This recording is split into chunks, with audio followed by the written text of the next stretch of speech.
Destiny. That is the last of the 4 categories of a worldview. What happens after this life? How is our destiny determined? These are the questions that worldviews seek to answer when addressing the question of destiny. In the context of eternity, what is the destiny of each individual, and what will become of the created world? How do different worldviews answer these questions, and why do they matter in terms of how we live day-to-day life? For the Christian, these questions lead immediately to the central doctrines of the cross and the resurrection. It's impossible to explain the purpose of creation, the fulfillment of that purpose, or the nature of our future reality without emphasizing both the death and the resurrection of Christ. But how do we defend these core doctrines? How can we defend a historical event that took place 2,000 years ago? How can we trust the biblical accounts? For this lecture on the resurrection, Andy Bannister will take a look at the strength of the historical evidence supporting the biblical accounts.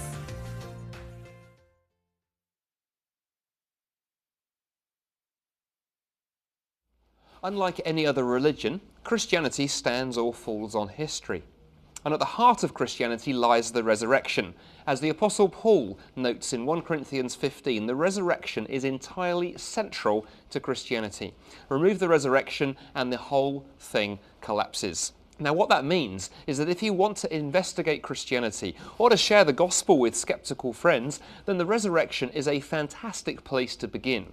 For if the resurrection happened, that vindicates all of Jesus' claims about himself. If the resurrection happened, that also cuts right to the heart of the God question. For the resurrection, if it's true, not merely answers the question, is there a God? But it answers the question, what sort of God is he? Now, if the resurrection lies at the heart of the Christian faith, then at the heart of our belief in the resurrection lie a collection of strange and mysterious stories, the Easter stories, found in the Gospels of Matthew, Mark, Luke, and John. Now, the first thing we can say about those stories is that they are incredibly early, and in their basic form, they predate our Gospels. Most critical scholars think that lying behind Mark's Passion narrative and his Easter account, for example, is a much older narrative. Now, evidence for this can be found in the New Testament itself. It can be found in somewhere like 1 Corinthians 15, written by the Apostle Paul sometime round about AD 55. In that famous passage in 1 Corinthians 15, Paul writes this. He says, "What I received, I passed on to you as of first importance, that Christ died for our sins according to the Scriptures, that he was buried, that he was raised on the 3rd day according to the Scriptures, and that he appeared to Cephas, and then to the 12. After that, he appeared to more than 500 of the brothers and sisters at the same time, most of whom are still living, although some have fallen asleep.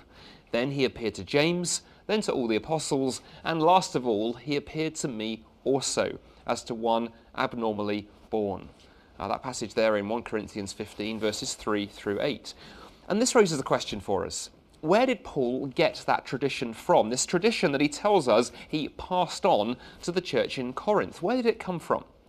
Well, most critical scholars agree that Paul here is quoting a very early Christian creed. This is not something he's written himself. So where did he get it from? Again, many scholars think the most obvious occasion is Paul's meeting with James and John 3 years after his conversion, mentioned in Galatians 1 verse 18. That visit took place sometime around AD 35. Picture the scene. 3 of the most important figures in the early church, Peter, James, and Paul, meeting together for 2 weeks. What were they discussing? As one New Testament scholar quipped, they were probably talking about something more interesting than the weather. We can be sure the gospel came up. Paul takes a later trip, a second trip to Jerusalem, sometime just before 50 AD, according to Galatians 2, verse 1 through 2, where he tells us he specifically brought up the subject of the gospel he was preaching, and he raised it with the other apostles. Whatever Paul was preaching, whatever he was passing on, he had the full approval of the other apostles, the full approval of the earliest eyewitnesses. Now, all of this is very interesting. Because an old skeptical argument used to run something like this. The earliest gospel, some scholars claimed, was Mark. And in Mark, what do we have? We have no resurrection appearances. Then Matthew writes, and he adds a few resurrection appearances. Then comes Luke with even more, and finally John with wonderful scenes like doubting Thomas. You get the idea there. For the skeptical scholar, resurrection stories get added over time. The earlier the account, the fewer resurrection appearances. But there's a problem with that argument, and the problem is 1 Corinthians 15. It blows that liberal argument out of the water. You see, drawing on material from just a few years after the resurrection, Paul describes no less than six resurrection appearances, one of them to over 500 people. In other words, our earliest account of the resurrection has the most number of appearances. So the outline of the passion and the resurrection stories, that Jesus was killed, that he was buried, that he was raised from the dead, and that he appeared to a wide range of people is very early. It's extremely early.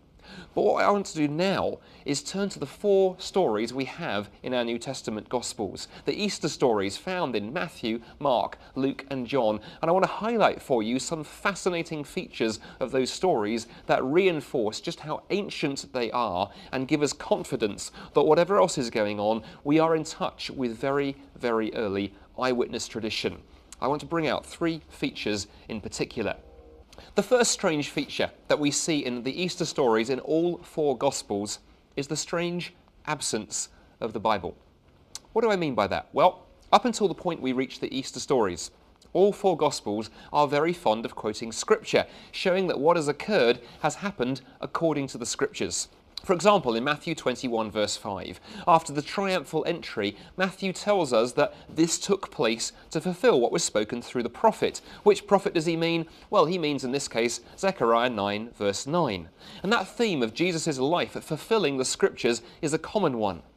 For example, Matthew quotes the Old Testament around about 96 times. Mark quotes it 34 times, Luke 58 times, and John 40 times. We see the same thing in the book of Acts, 57 quotations in many of the early sermons recorded there. The first Christians regularly quoted the Old Testament to explain and to illustrate the life of Jesus. Well, what about the Easter stories? Nothing. Absolutely nothing. No quotations from the Bible turn up. In fact, there is, as New Testament scholar Tom Wright puts it, a strange silence of the Bible in those stories. Now that's even more noticeable when you cast your eyes back to the very early tradition that Paul gives us in 1 Corinthians 15, which we explored a moment ago. There he tells us Christ died according to the Scriptures. So why the absence of biblical quotations in the Passion stories? Well, I suppose one answer is to say that perhaps Mark very carefully went through his Easter stories and he carefully removed any reference to the Old Testament. And then he puts on Twitter what he's done. Writing a little bit later, Matthew picks up that idea and does the same thing, and perhaps he puts it on his Facebook page, from which Luke gets the idea and does the same thing, and then John picks up independently the same idea. All four Gospel writers come up with the idea somehow that removing biblical quotations would make their stories look really, really old. Does that work? Well, not really. A far more plausible explanation is the reason that biblical references and quotations are missing from the Easter stories is those stories are very, very old, very, very early, and they date from a time before the first Christians had really begun to theologically reflect on exactly what had happened on that Easter Sunday morning. So the first strange feature then, the absence of the Bible. The second strange feature in those Easter stories is the presence of the women. What do I mean by that? Well, in all four Gospels, Matthew, Mark, Luke and John, it is women who first discover the empty tomb, and in three cases, women who first meet the risen Jesus.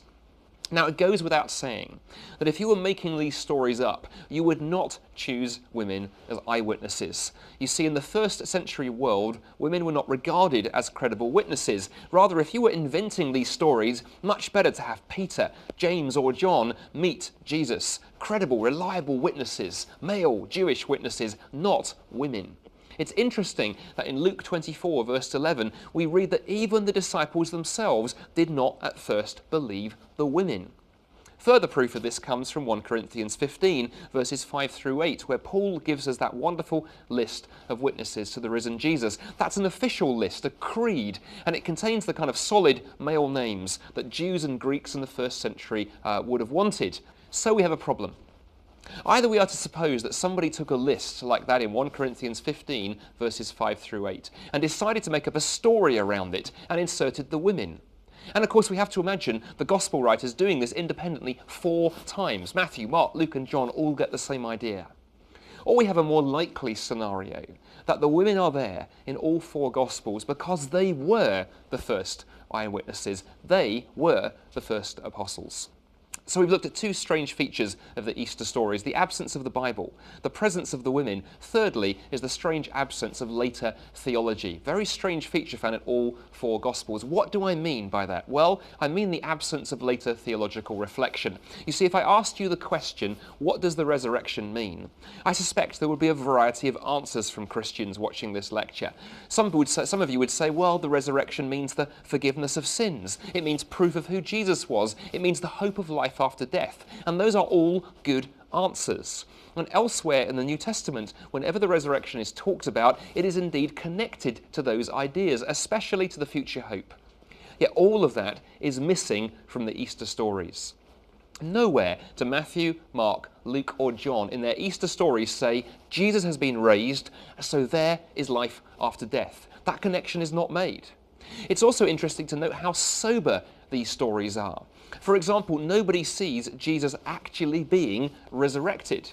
If you'd been making those stories up, imagine what a scene that would be to write. You can imagine a first century Steven Spielberg or J.J. Abrams having a wonderful time writing all manner of special effects for the very moment that Jesus actually comes back from the dead. But the Gospel writers don't tell us. Interestingly, a century or 2 after our Gospels, there's an apocryphal Gospel, a legendary Gospel called the Gospel of Peter, and it gets very carried away. Listen to its description from 200 years after our canonical Gospels. The writer of the Gospel of Peter tells us, "But that stone, which had been thrust against the door, having rolled by itself, went a distance off the side, and the tomb opened, and both the angels entered. And the soldiers, having seen, awakened the centurion and the elders, for they too were present safeguarding. And while they were relating what they had seen, they saw 3 men come out from the tomb, with the 2 supporting the other one, and a cross following them. The head of the 2 reached the heaven, but that of the one being led reached above the heavens. And they heard a voice from heaven say, 'Have you preached to those that have fallen asleep?' And a voice was heard from the cross saying, 'Yes.'" We have a talking cross, we have angels, we have giants, we have all kinds of things going on. But by contrast, the New Testament Easter stories, they are simple, they are straightforward, they are unadorned. How do we account for their simplicity? How do we account for the lack of theological reflection? Well, by far the easiest explanation is that the Easter stories we find in Matthew, Mark, Luke and John are simple because they reflect the earliest unadorned accounts of the eyewitnesses. These are not stories that have been made up to support later theological beliefs. These are the hurried, breathlessly remembered accounts of the first apostles. If you'd asked Peter, James or John or Mary or Salome why the stories look like this, I imagine they would give you this answer: because this is how it happened. So we find ourselves confronted by 4 strange stories with peculiar features that look early and unadorned. Stories that the first Christians repeatedly told whenever they were asked why they believed what they believed, or they were challenged by the authorities to account for their actions. And of course that naturally raises this question: what accounts for those stories? I want to suggest to you that the only way to explain the way those Easter stories is with a 2-pronged hypothesis. First, that Jesus' tomb was really empty. And second, that the disciples really did have encounters with the risen Jesus. Let's explore both of those angles for a moment. Let's begin with the empty tomb. You see, the idea, the belief that Jesus was crucified, killed and buried is one of the most certain facts of first century history. The fact that the reality of Jesus' death is confirmed by all the New Testament documents, including eyewitnesses to the events. It is also confirmed by several non-Christian writers. Among these are the Jewish Talmud, the Jewish historian Josephus, and the Roman historian Cornelius Tacitus, who lived between AD 55 and AD 117, and as well as the 1st century Samaritan-born historian Thallus, and also the 2nd century Greek writer Lucian, and another one, Celsus. You see, the death of Jesus is not something just reported by Christians, and it's not something the first Christians would have made up. Not least, the first Christians were Jewish, and they believed Jesus to be the Messiah, and the Messiah, according to 1st century Judaism, was supposed to defeat the Romans, not be killed by them. The death of Jesus at the hands of the pagans is an embarrassment that you can regularly see the first Christians struggling with in their preaching. As the Apostle Paul wrote in 1 Corinthians 1 verse 23, "We preach Christ crucified, a stumbling block to Jews and folly to Gentiles." Well, after his death, Jesus was buried in a tomb by Joseph of Arimathea. Now again, that's a piece of history that most historians are convinced is historically accurate. Not least, no other burial story exists, not even in hostile sources such as the Jewish accounts. Furthermore, it's pretty unlikely that somebody would invent a figure like Joseph. The New Testament reports him as being a member of the Sanhedrin, whose 71 members were public figures and very well known. Claiming the tomb belonged to Joseph would have made it very, very easy for somebody to check and to point out if the Christians were lying. Furthermore, most people don't realise that Jewish burials in the 1st century were a two-step process. The first thing that happened when one of your relatives died is you would take the body, you would wrap the body in linen and spices, and then you would place it in a tomb. Then, once the body had decomposed, leaving only the bones in a sort of year or two's time, you would return, you would carefully collect the bones, fold them up, and place them in something called an ossuary, a bone box. And you would place the bone box in a shelf in a hole on the wall, there to await the general resurrection at the end of time. What that means is that sooner or later, had the body of Jesus remained in the tomb, it would have been somebody's job to have performed that secondary burial. There would be no need to have said that Jesus was raised from the dead. He would simply be there, his bones sitting in a box, waiting to be raised from the dead, along with every other faithful Jew in the general resurrection at the end of the age. There's a further point about the empty tomb as well. It's very interesting to note that the Jewish authorities make no attempt to point to a tomb with a body in it. Indeed, the earliest anti-Christian polemic is recorded in the New Testament. It's the claim that the Jewish leaders made that the disciples had stolen the body. We find that there in the book of Acts, as well as elsewhere, and it presupposes an empty tomb. Furthermore, all the debates in the book of Acts between Christians and Jews presume an empty tomb. There is no argument that the tomb was empty. The debate between Jews and Christians is about what the empty tomb meant. But nobody was able to point to a tomb and say, there is the body of Jesus. Everybody knew the tomb was empty. But the thing is this, an empty tomb on its own would not have generated the Easter faith of the disciples. An empty tomb on its own would have generated lots and lots of theorizing by the disciples to explain where the body went, but it could not account for the Easter stories that we have. For that, we need something else. We also need the resurrection appearances.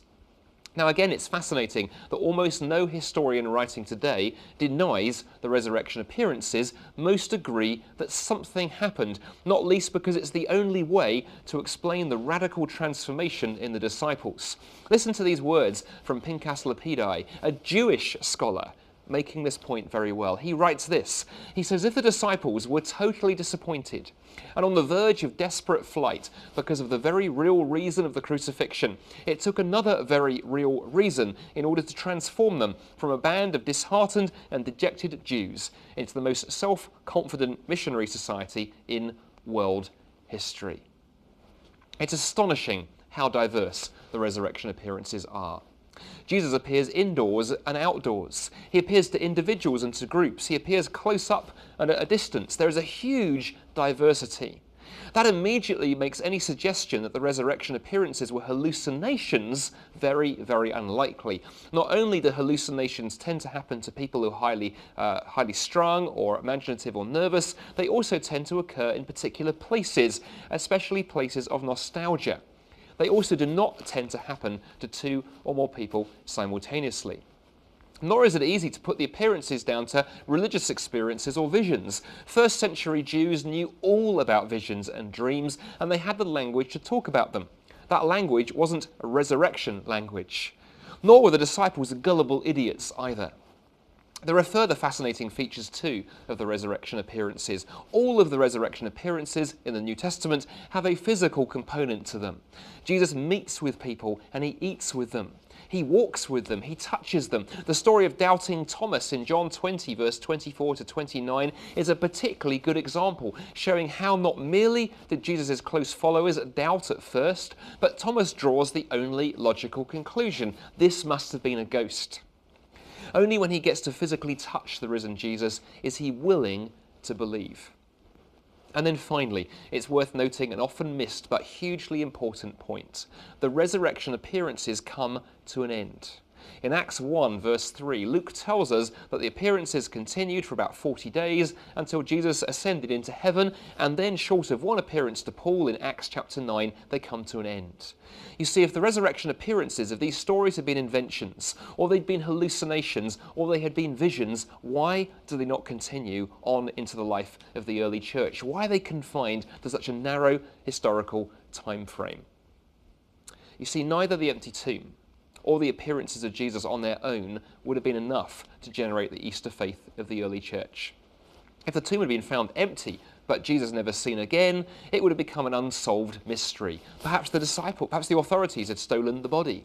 If, on the other hand, Jesus appeared to his disciples, but all of the while a body sat decomposing in a tomb, one would have concluded these were some kind of vision, a religious experience, something to thank God for, but not something to describe with the language of resurrection. Or you might have gone Thomas's line and concluded that Jesus was a ghost. And so at this point we are faced with only two options.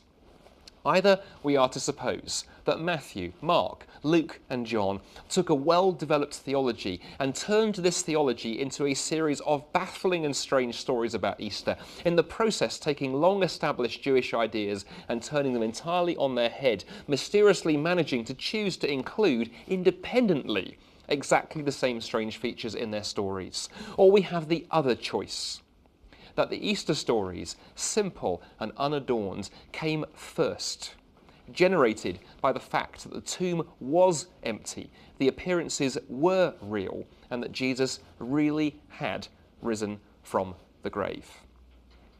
So is there an alternative explanation for the Easter stories? Well, over the years, skeptics and doubters have been quick to suggest a wide range of alternative explanations for what happened that first Easter. Most of the alternative theories, it have to be said, have been largely discredited in academic circles, but you still hear them occasionally surface in popular culture or on the internet. What's fascinating is every single one of them fail, either failing to explain the empty tomb or failing to explain the resurrection appearances. Let's just touch on a couple of them to give you an example. One popular theory is called the swoon theory. For skeptics who hold to the swoon theory, they believe that Jesus didn't die on the cross, he merely fainted from exhaustion and loss of blood. Everyone thought him dead, but he resuscitated, he came round in the cool of the tomb, and his disciples thought it was a resurrection. The idea is beset with problems. First, it fails to explain the empty tomb, because of course, although Jesus came round in the tomb, he presumably died again, perhaps in his 60s or 70s, and there would be a body somewhere. Problem number two is the Romans knew very well how to kill people. They were very good at it.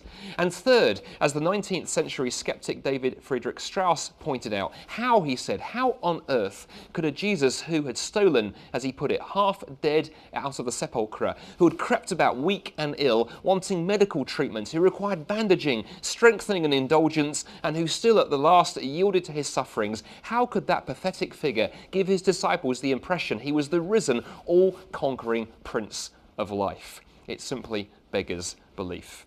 A second theory that some skeptics have come up with is what's come to be known as the replacement theory. There are two versions of this theory.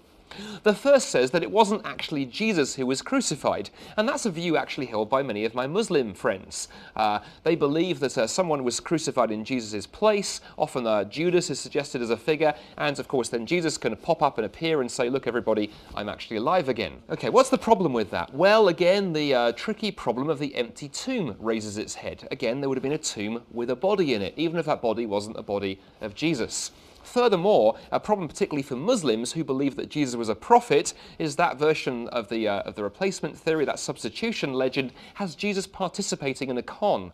That's fine perhaps for an atheist, but very tricky for a Muslim to subscribe to. Now, there's a second version of the replacement theory, and on that view it says, well, Jesus was killed, but then somebody else was mistaken for him afterwards. Perhaps it was his twin brother, or perhaps he had some kind of doppelganger who sort of appears and confuses people. But again, you still have the problem of the empty tomb, as well as the problem of where this doppelganger or mysterious twin appeared from. How many people had managed to miss that? And of course, many people knew Jesus very well, and would be very, very clear that this wasn't the real Jesus who was wandering around after his death. In other words, the replacement theory very quickly falls apart once you start asking critical questions. A third theory that some skeptics have come up with is the hallucination theory. The hallucination theory says that the resurrection appearances, they weren't really the risen Jesus, they were visions, they were hallucinations. Now, we've discussed already why that doesn't work. The resurrection appearances are far too diverse to fit the model of hallucination. But there's another problem with the hallucination theory. It fails to explain the empty tomb. And however compelling the hallucinations were to the disciples, there would still have been a tomb with a body decomposing in it. If we had time, we could cover other skeptical theories, and there are many, and now the list gets increasingly desperate. There's the theory that the women went to the wrong tomb. There is a theory that somebody stole the body. Of course, neither of those explains the resurrection appearances. In short, every alternative explanation for the resurrection either fails to explain the empty tomb, or it fails to explain the resurrection appearances, or it fails to explain both. And that leaves only one other possibility for the skeptic, and that's to claim that the disciples made the whole thing up. They lied, they made the whole thing up. But of course, this is perhaps the most desperate theory of all, for a number of reasons. First, of course, it fails to account for the transformation and courage of the disciples. The disciples were willing to face death for their claims, and liars make bad martyrs. Secondly, it doesn't account for those who were transformed from skeptics to believers. James, the brother of Jesus, and Paul would be just two examples. Now, according to Josephus, the Jewish historian, James, the brother of Jesus, underwent a martyr's death. Yet when you read the Gospels, you discover that initially he'd been skeptical and even opposed to his brother's claims. Thirdly, the lying hypothesis ignores the point that the first Christians were largely all Jews. You see, it may seem perfectly sensible to a modern skeptic to make up a new religion for fun. But to a first century Jew, they had a perfectly good religion, and making things up was tantamount to lying against God. In fact, Paul argues this very way in 1 Corinthians 15, 12 through 19. And that was a very serious charge in Judaism. Furthermore, of course, these Jewish believers claimed that Jesus was the Messiah, the world's true Lord. And how on earth could they make that claim if Jesus had been killed by the pagans and his body was lying cold, rotting and decaying in the tomb? You see, at the end of the day, history cannot prove that the resurrection happened. But from a historical perspective, we can do what historians do all the time.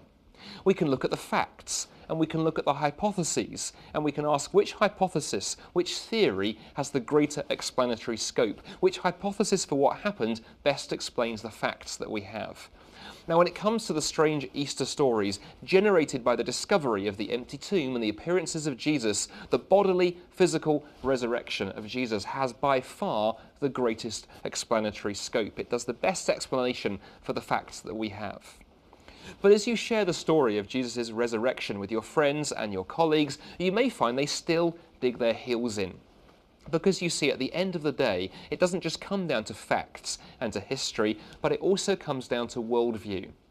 For those raised in the post-Enlightenment West, for those who have had it drummed into them that anything that science can't explain is meaningless, that miracles don't happen, that God isn't there, that we're alone in the universe, the resurrection can be a hard story to consider seriously. Dead men don't rise, is the objection we sometimes hear, to which I want to say I entirely agree. The first Christians would also agree. The Easter stories are not saying this kind of thing happens all the time. The Easter stories are instead saying this is a one-of-a-kind occurrence, and it is the sign that God's new creation has begun to dawn. You see, you can't fit the resurrection into the postmodern, naturalistic, secular, skeptical worldview. If the Easter story is true, it is in fact the foundation stone of a whole new worldview.